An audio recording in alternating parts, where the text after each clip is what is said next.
Welcome to Honestly Dawn, where you get real, raw, relevant with your hosts, Dawn Keegan and Ahmed Almodovar.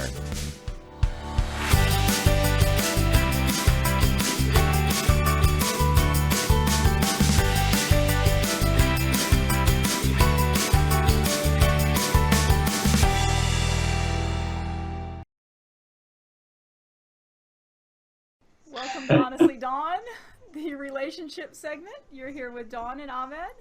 Ahmed, what do you want to talk about tonight? Oh, that's how you just throw it to me. Just throw it to you. We get no primer, no anything. We just go straight up. What do you want to talk about, man? No, I didn't have this planned or anything.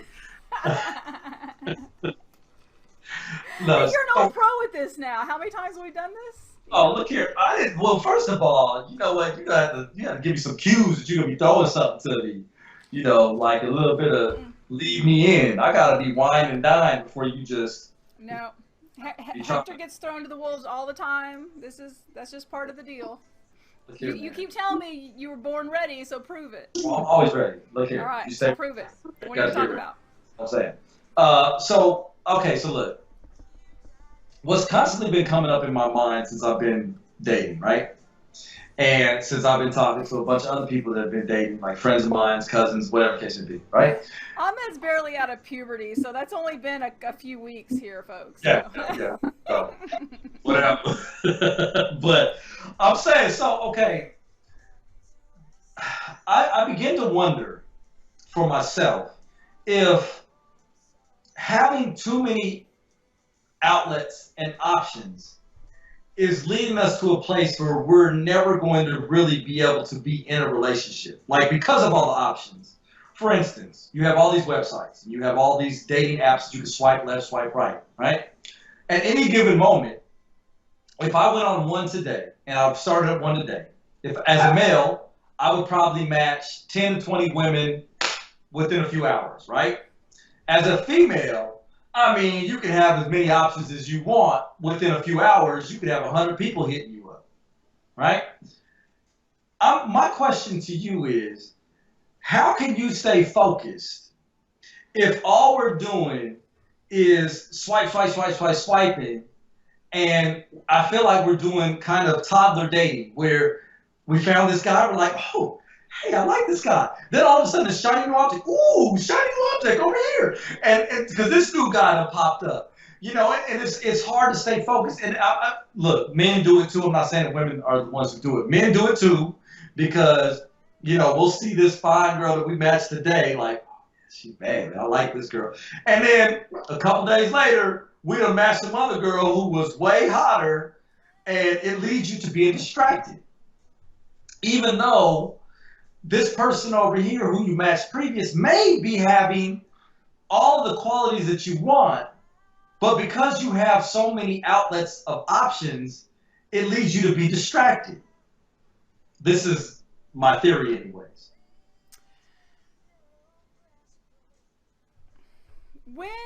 When did you first start dating? Not online, but I mean just in general. The good old-fashioned dating, the good old, you know. Okay, so the good old-fashioned days, if we're taking it back there, that's the days where you actually had to walk up to a woman, say hello, have your little rap, whatever the case may be, blah, blah. But here's the thing. Not too many people were walking up to women every day, so the options of how many people they would meet weren't that many. And if you were that one guy that one day, it usually would lead into you guys are you're kind of courting her, and you're the only person, or maybe there may be a couple other people who are trying to court her at the time, but it's not really a rat race. It isn't, you know, an unlimited potential of people who are grabbing her attention. And this isn't even mentioning Facebook and other things where there might be guys who've been secretly waiting for her to become single that have been her friends who now are coming out the woodworks too. I guess part of my reason for asking that was I was wondering if it was, I mean, for me, it was certainly before the internet and before, I mean, we're talking dinosaur days, before the internet, before, you know, before mobile apps, things like that. All right. So you're right. I mean, we didn't have the options. We didn't have, unless, you know, we were especially popular in high school, things like that. We didn't have the overwhelming. I have said many times, because I have been asked, and I've been asked, why are you on these sites? People have, forgive me for saying this, but people have said to me, you are so beautiful, you are so this or that, why do you need to be here? I like the apps because in some form or fashion, everyone you come across there is looking for something. However, you have to get really good at discerning and picking and things. Like you say, because there's so many people,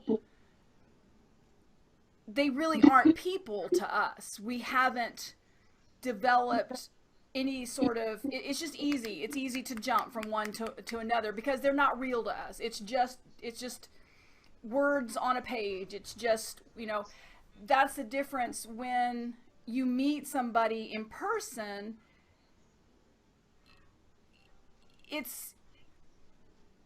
You can get a better feel. Okay, that they're a real person. That's what I was leading to, because I believe that because we have so many options, right, or perceived options, whatever, right, that it's also messing up the first date or whatever that we're doing. Right. Frequently, we're not having the first date because we X out our options so quickly that it never even gets to that. Sure. Either that, or because you have the perception of so many options. We have this thing. I tend to believe that a lot of people go into these first dates hoping for this figurative spark. And it means different things to different people, whatever that spark may be, right? But as we've gotten older, see, I tend to believe in my 20s, it would have been really, I'd go out with a girl, we probably have a spark like that. It would, because there's not much behind me so far. I'm not much. I'm only 20-something. I don't have the depth of experience that I have now. I don't have all the life things that have happened to me, the different relationship fails I've had. So now you got kids, whatever else may be in there that people have, right? You don't have all that when you start dating in your 20s, right? Typically, most people don't have all that. Once you start getting into your 30s and specifically now, higher 30s, early 40s for me, right?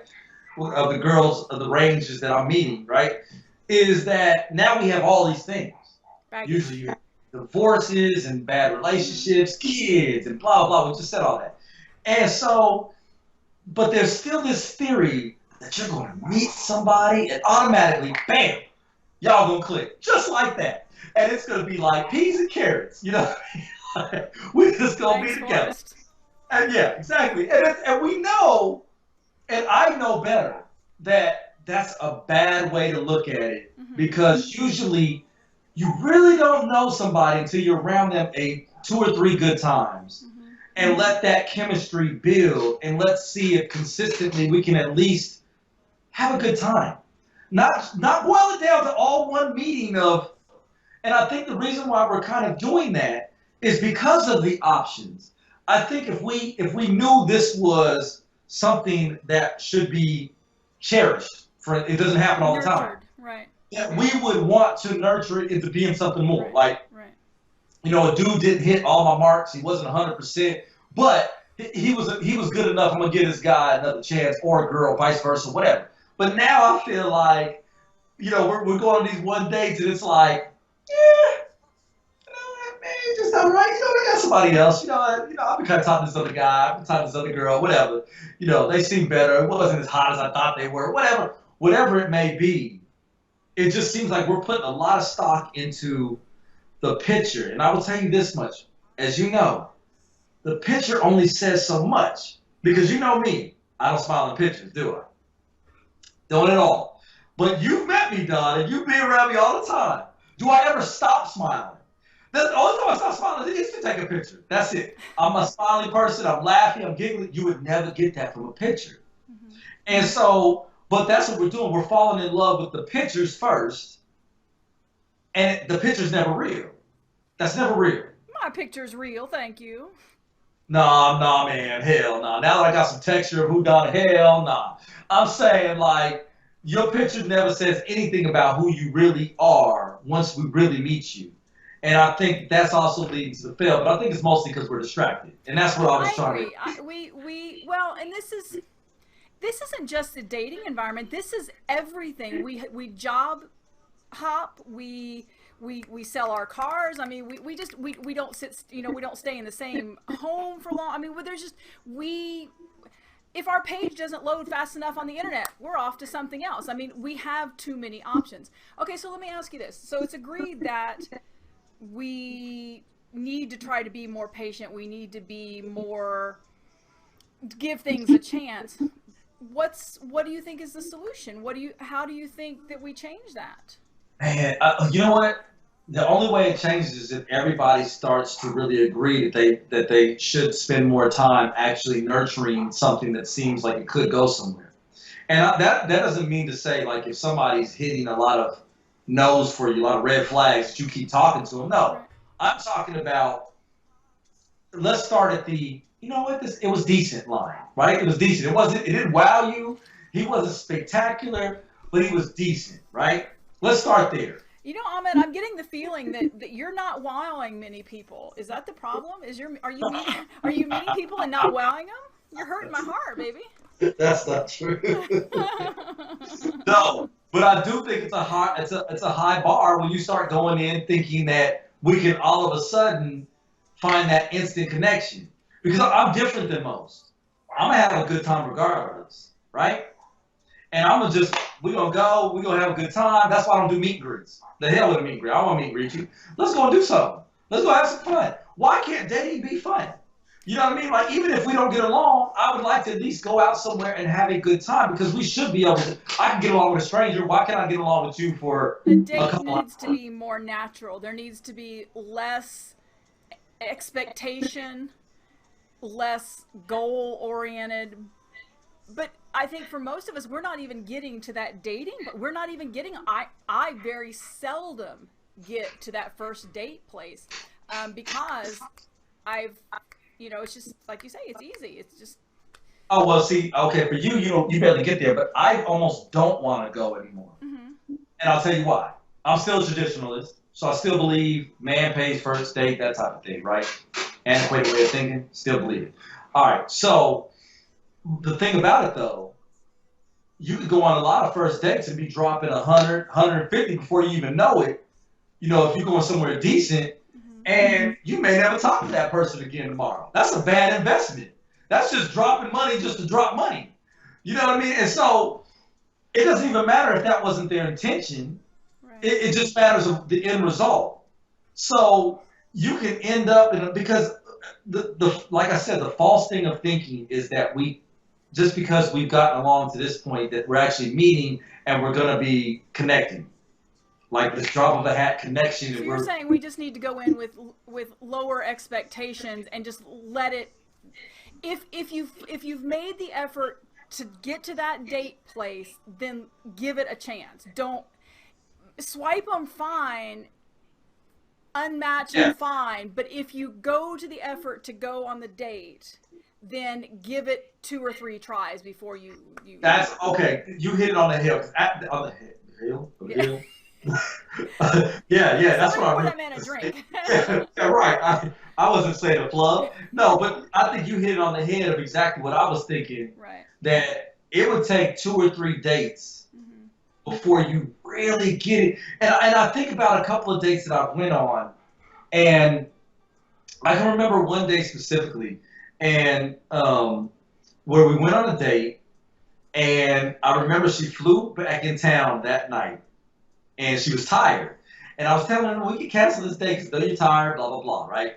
She still wanted to go through with it, so okay, I'm going to go too. If you're willing to push through, I'll push through too. When we got there, you can see the energy was up after the first 30 minutes, but after that, she started fading, and you can tell. Whatever. And me and this girl probably are the most honest conversations I've ever had with dates, a date that I've ever had, right? So the next day, we're talking about the date, whatever. And her perception of what went on in the date was totally skewed from what actually happened. And I mean it in this context, not necessarily between me and her, which it probably was skewed too, but just because she was tired, she started seeing things differently. like she had thought that we ran into a crowd of 2 sets of girls and they were looking at me. It was actually 1 set of girls that we ran into, right? And she had thought that I was wearing a certain color and I wasn't wearing that color. You know, like there was these different things that was just off, and I felt like it was because she was tired, right? Mm-hmm. So to me, the perception of the date was a little bit off. So, but by the time we seen each other the next time, it was a totally different vibe. And she, you know, like she was more happy about what happened this time around. You know, like she felt like she got the whole experience, and this time it was exactly what she was looking for, as in the first time she wasn't so sure. And my only point to that is there can be a lot of reasons why the first date people can be nervous, people can just be expecting something because we built up something in our mind off of a picture or whatever, and it leads to a road to where you're not gonna actually, you're kind of maybe almost there, but you're not all the way there like this, you know? So what I'm saying is I'm with you. I believe that you have to give it at least a couple times just to, you know, get that vibe in there, get that connection, see if you're, you know, work it up towards something. Okay. I mean, why put it that work to go on 1 if you ain't gonna go on 2 or 3? Especially as speaking as a female, most of the time, if I get to that stage where I'm makeup and hair and sexy dress and all that kind of stuff, and yeah, I agree. It's if you're going to go to that much work, make it worth it. So, okay, all right. We didn't set a timer, so I think we've kind of beat this one up. But I agree. I agree that we are not we've developed and we've created a generation or several generations of not genetically ADD, but just developed ADD. You know, it's like we've created these, inability to this short attention span, and I agree. So we need to work on that. We need to. If you've gone to the trouble to go out, then yeah, give it a couple. I mean, yeah, there's the guy. Well, no, we're not saying if he's a complete dick, right, or if she's complete, right, whatever, to just keep going on the date. Right. I'm saying that if there wasn't nothing there that threw you off, like, oh hell no, right, and you were just like, well, it was all right, whatever. Right. That should lead you to at least a second time trying it out, right. Because, like I said, comfortability. It's kind of like, and I hate to play this, lose. But hold on, it's kind of like sex, right? The first time you do it, you don't know that person's body as well as you know it further in. Like, once you guys have gotten comfortable with each other, right?